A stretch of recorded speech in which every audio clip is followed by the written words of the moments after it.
Welcome to Car Gurus, where today I'm talking about our top 10 fast Fords of all time. Now, if you don't agree with my list, make sure you let us know down in the comments. Everyone knows that Ford produces affordable drivers' cars, Fiestas, Escorts, Focuses, but in amongst that lot, there's the odd supercar, carbon fiber supercars. They're rally-derived, mid-engined exotics. Only Ford can pull that off. Fiesta ST to Ford GT, little hatchback to carbon fiber supercar that makes a Ferrari look pedestrian. Only Ford. Remember, if you're in the market for a used fast Ford, or for that matter, any used car, make sure you check out cargurus.co.uk. You'll find loads of great used cars there from top-rated dealers, so go and check it out. Okay, in no particular order, let's get stuck into this list. Number one on my list, I've got the GT, the 2005 model specifically. Could it be the best looking fast Ford ever? I think it is. It's retro without being too cliched. It looks so striking when you see one in the metal. The proportions just grab you. The way that rear end is sliced off. It looks fantastic. It's a really faithful evocation of those 60s Le Mans cars, but with a modern twist. I think they look fantastic. And of course, in the middle, a whacking great V8 engine, 550 horsepower, supercharged, and with a hefty manual gearbox, they deliver a proper old school driving experience. The GT, it began life as a concept to celebrate Ford's 100th year, and how better to celebrate your heritage than to hark back to the 60s when you dominated Le Mans, winning it 4 times with the GT40. A string of magazine awards proved that the 2005 GT was much more than just a sort of whimsical throwback to Ford's glory days. It was a great driver's car in its own right. Supercars and hot hatches, it really can only be Ford. And so from the GT, we go to a hot hatch, and it's the current Fiesta ST. Now, whether you've got 20 grand to spend on a new performance car or 2 million quid to spend, you should honestly put the Ford Fiesta ST somewhere on your hit list. It's fantastic fun to drive. I really mean this. I have more fun driving the current Fiesta ST than I do certain sports cars, certain supercars even. There's something about the incisiveness of the steering, how adjustable that front wheel drive chassis is, something about that fizzy little 3-pot engine, the way the car flows down a road. Honestly, it's addictive. I just love driving them. The best of the lot is the Edition. It's a limited car, only 300 built, and it's got manually adjustable coilovers, it's got an LSD, and it's spectacularly good fun to drive on the road, and you can hammer along in it without going so fast that you'll frighten yourself. Brilliant car. Next up is the original Ford Focus RS. I think still one of the best looking hot hatches there's ever been. Now, it's far from perfect as a car to drive, but it did elevate the hot hatch category to an entirely new level. For one thing, it put more than 200 horsepower through a front-wheel drive chassis. Most people thought that simply couldn't be done. The Focus RS also demonstrated that really high-quality motorsport-grade engineering needn't be overkill on a seemingly humble hot hatch. Things like Sachs dampers, a Quaife LSD, Brembo brakes, Garrett turbo, it all meant that the Focus RS was much higher spec than other cars. It put all those components to extraordinary use. It wasn't perfect, as I've said, with all that turbocharged torque, that tightly wound differential. You really had to be on your game to drive that car quickly along a wet, bumpy B road. It paid to be awake. Now we have a proper, bona fide fast Ford icon. It's the Sierra RS 500 Cosworth, our first Cosworth. For a period in the late 80s and very early 90s, the Sierra dominated touring car competition around the world. It couldn't stop winning races and championships. Its road-going counterpart, the RS 500, became sought after as a result. It was one of the most in-demand road cars 500 were built all for the UK with that enormous whale tail spoiler. It was a rear drive car, whereas later Sierras had four-wheel drive. This one had 230 horsepower to put through the back tyres in its day. That was plenty. The RS 500 had a bigger turbo than other versions, improved cooling, and interestingly, a second set of fuel injectors, which weren't actually connected on road cars, but racing teams put them to very good use indeed. The four-wheel drive, four-door Sierra RS Cosworth that followed, much more drivable car because of four-wheel drive, more modern, easier to use. But the RS 500, that's the one that fast Ford fanatics get all misty-eyed about today. From one fast Ford with real motorsport pedigree to another, and it's the racing Puma. Again, like the RS 500, the racing Puma was limited to just 500 cars, all for the UK.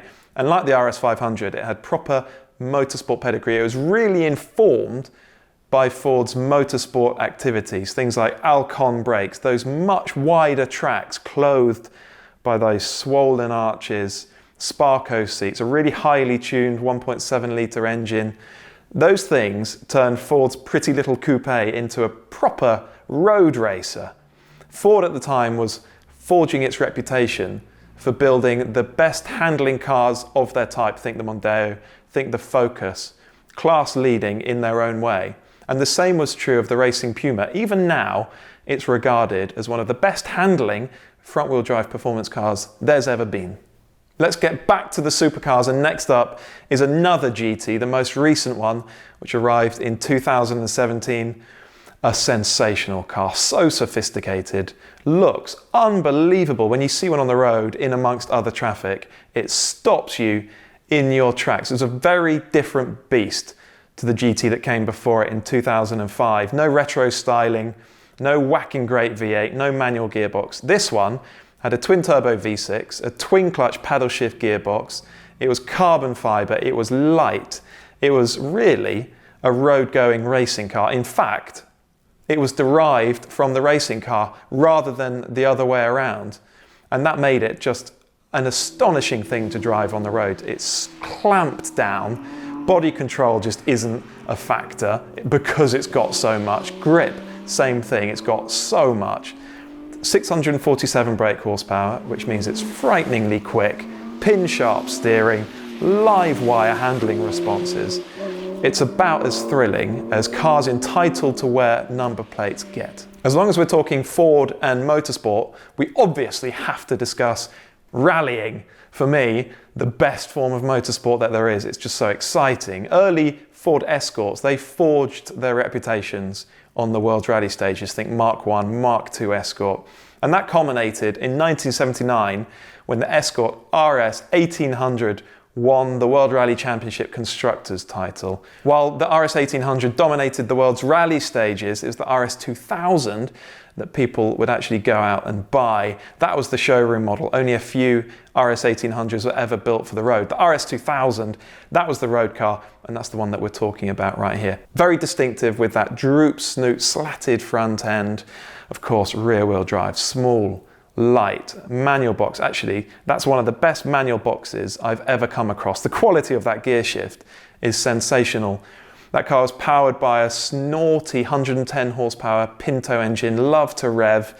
Many was the RS 2000 owner who came a cropper pretending to be Ari Vatanen on the road. I mean, you just couldn't help yourself, could you?